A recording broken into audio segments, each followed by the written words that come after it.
Ray, it's World Cup year down in South Africa. Are you excited about it? Yeah, we only get it every 4 years, don't we? You know, and I guess the World Cup's one of the biggest events in sport in life for me, anyway. You know, I'm not really into the Olympics and all that kind of stuff, but other than the World Championship boxing match, which I don't really go to anymore, the World Cup is it. You know, I don't get much joy with West Ham these days in cup finals and winning things. So I guess for me, it goes back to when I was a kid, 1966. I went with my dad. You know, we went to the Uruguay game, Mexico, France, Portugal, Argentina, West Germany. And so that's... You went to all the matches? All the matches with my dad, yeah. Did I was you? 9, yeah. And the final? Yeah, the final as well. It's really funny, but I remember the final in black and white. How? It's kind of, I don't know, it's really straight. In fact, I remember all the games in black and white. Maybe my dad sure told you me I were was there? at Wembley and had it on the telly, but no, we did. I think it's because you see it on the telly after. Where are you actually going to be watching the World Cup? I'm going to go. I'm going to go to Mauritius, stay in Mauritius and fly in for the games because the family will be on the beach doing what they do. And then I'll get a bit of sun in between. And with all the boys, the battalion will all be there, all our chaps. A friend of ours has worked it all out, all the accommodation and all that kind of stuff.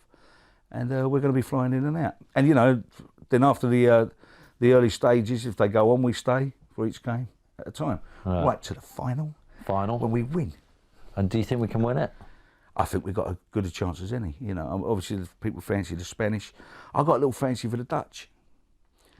Being South Africa and being Boers, and a big South African community there, and it's not going to be hot. I know there's the altitude thing, but you know the Dutch have played some great football over the years and been very unlucky, like the Spanish have as well. Yeah.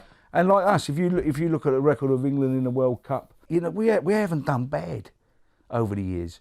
And I think we are as good as anyone. I think we just need a little bit of luck. Let's talk about the team for the World Cup. Yeah. Who are the important players for you? I love Milner. I think Milner's a must for me. And maybe that's a position he can play. But I like his work rate. Even as I said, he reminds me of Alan Ball. In a lot of ways, he's got the strength, the running power, and he keeps going. Lampard's very important to be on form. Gerrard's very important to be on form. To me, the only person you can put next to Rooney is Crouch. You know? He gets goals. I would put Sean Wright-Phillips in front of Lennon. And I'd put him in front of Walcott. We were discussing earlier whether there'll be a World Cup party like David Beckham's. That was something else, wasn't it? Party. I don't know. Will Rio dig that deep? What a party that was. He's a South London boy, you see. They get a bit spiteful when they... Yeah, Rio's got a lot to live up to with that party. I was saying I was going to the toilet and stood there next to Puff Daddy, and I had David Blaine on my table just doing magic tricks for me. Yeah. It was like one of those adverts, you know, if Carlsberg could do the best party, this was it. England football team there, Formula One drivers there, it was everyone. Fantastic, yeah. Freddie Flintoff was there. Yeah. It was a great party. All right, England-Egypt match, and it was the launch of the new England away strip. What do you make of that? Do you like it? It's red, yeah. Yeah, a little rumour goes that you managed to get yourself one that night. Yeah, I did sure one, actually. I was a bit drunk, all right, because I just got on, I was with a couple of mates, and it was just like sitting on a dummy. This dummy was right in front of me, and the English shouldn't be on a dummy.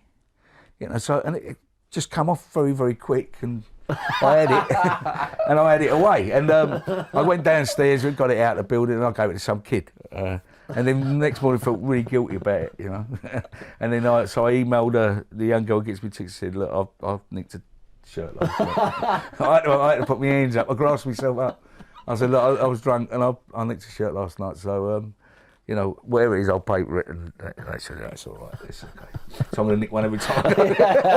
Just go to the dressing room and have it all, have the boots a lot, yeah. But it's you can take the boy out of East London, I suppose. You can't take East London out of the boy.